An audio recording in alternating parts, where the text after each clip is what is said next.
नमस्कार दोस्तों, आज हम पढ़ेंगे आईआईआर सिस्टम क्या होता है। इनफाइनाइट इम्पल्स रिस्पॉन्स पहला पार्ट हमने पिछली वीडियो में पढ़ लिया है। जो आईआईआर सिस्टम होता है वो एक ऐसा एलटीआई सिस्टम होता है जिसके पास मेमोरी स्पेसेस इनफाइनाइट लेंथ के होते हैं, जिस जहाँ पर कॉजेलिटी को जरूरी नहीं समझा जाता है। वो मतलब नॉन कॉजल सिस्टम भी हो सकता है, हो क्या सकता है, होता ही है। So now the system output is weighted सम।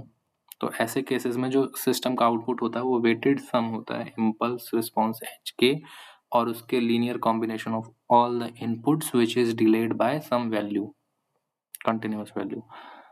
जैसे कि यहाँ पे आपको एक फॉर्मूला दिख रहा होगा, y n equals to H K into में X N minus one, N minus K. जो एन माइनस के है वो delayed version of input signal है और एच के जो है वो इम्पल्स रिस्पॉन्स है।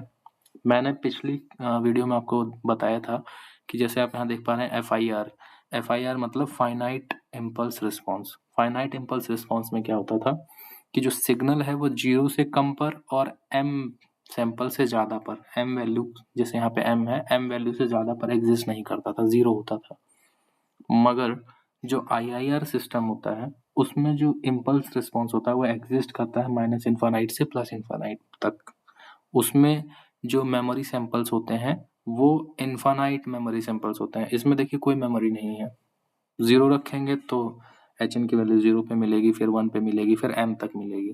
कुछ फाइनाइट सेट ऑफ वैल्यूज हैं उसी पर एफ आई आर में मिलती है, लेकिन आई आई आर में इन्फानाइट सेट ऑफ वैल्यूज हैं, पास्ट वैल्यूज भी इंक्लूड हो रही हैं, है ना। तो इस तरह से आप इसको देख सकते हैं और इसमें कॉजुअलिटी नहीं मिल पाती हम लोगों को।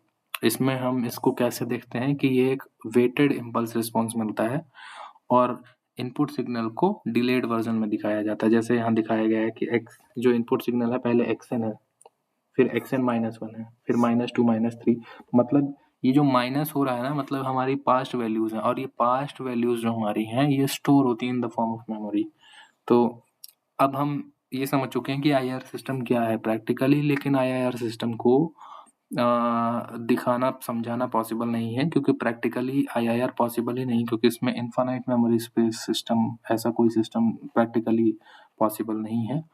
मगर अब एक क्वेश्चन आता है कि फिर हम इसको कैसे समझें कि आईआईआर को कन्वोल्यूशन अप्लाई कैसे करें अगर प्रैक्टिकली इम्पॉसिबल है तो इसीलिए हमने डिस्क्राइब किया है class of IIR with the difference equations. IIR को डिफरेंस इक्वेशंस की मदद से इजीली समझा जा सकता है। तो दीज डिफरेंस इक्वेशन, और ये जो डिफरेंस इक्वेशंस होती हैं उनको दो पार्ट में डिवाइड किया गया है, रिकर्सिव और नॉन रिकर्सिव।